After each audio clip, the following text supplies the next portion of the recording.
السلام علیکم ورحمۃ اللہ وبرکاتہ۔ دوستوں، امید کرتا ہوں آپ خیریت سے ہوں گے۔ میں ہوں محمد مقصود قاسمی اور آپ دیکھ رہے ہیں باغ مدینہ یوٹیوب چینل۔ دوستوں، سعودی عرب سے بہت ہی افسوسناک خبر موصول ہو رہی ہے۔ آپ بھی سنیں گے تو آپ بھی افسوس کرنے لگ جائیں گے اور اللہ سے پناہ چاہیں گے کہ اے اللہ، یہ حالات آخرکار کیوں پیدا ہو رہے ہیں؟ اے اللہ، ہماری ان حالات سے حفاظت فرما۔ میں پوری تفصیل آپ کے سامنے رکھتا ہوں۔ آپ سے گزارش کرتا ہوں، پہلی بار آپ باغ مدینہ چینل کو دیکھ رہے ہیں تو اس کو سبسکرائب کر لیجئے گا۔ جدہ، سعودی حکومت نے تاریخ میں پہلی بار ملک میں شراب خانہ کھولنے کی تیاریاں شروع کر دیں۔ غیر ملکی خبر ایجنسی رائٹرز کے مطابق سعودی حکومت نے دارالحکومت ریاض میں ملک کا پہلا الکوہل اسٹور کھولنے کی تیاریاں شروع کر دی ہیں، جو خصوصی طور پر غیر مسلم سفارتکاروں کے لیے کھولا جائے گا۔ رائٹرز کو ان منصوبوں سے واقف ایک ذریعے نے بتایا ہے کہ یہ اسٹور آئندہ چند ہفتوں میں کھلنے کی امید ہے، جو ریاض کے ڈپلومیٹک کوارٹر میں واقع ہوگا۔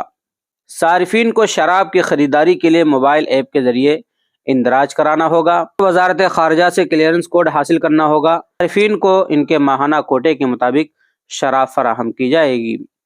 ذرائع نے بتایا کہ اس اسٹور کو صرف غیر مسلموں تک سختی سے محدود رکھا جائے گا، تاہم انہوں نے یہ واضح نہیں کیا کہ آیا سفارتکاروں کے علاوہ دیگر غیر مسلم تارکین وطن کو اسٹور تک رسائی حاصل ہوگی یا نہیں۔ سعودی حکومت نے رائٹرز کی اس خبر پر تبصرہ کرنے کی درخواست کا جواب نہیں دیا۔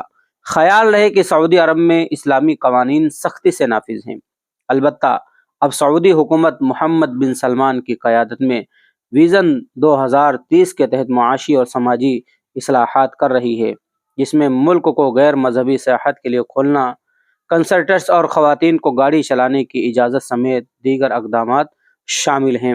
تو دوستو، یہ تھا پورا کا پورا معاملہ سعودی عرب سے جڑا ہوا، کہ جہاں سے یہ افسوسناک خبر موصول ہوئی ہے کہ جدہ میں اب الکوہل اسٹور کھلنے جا رہا ہے۔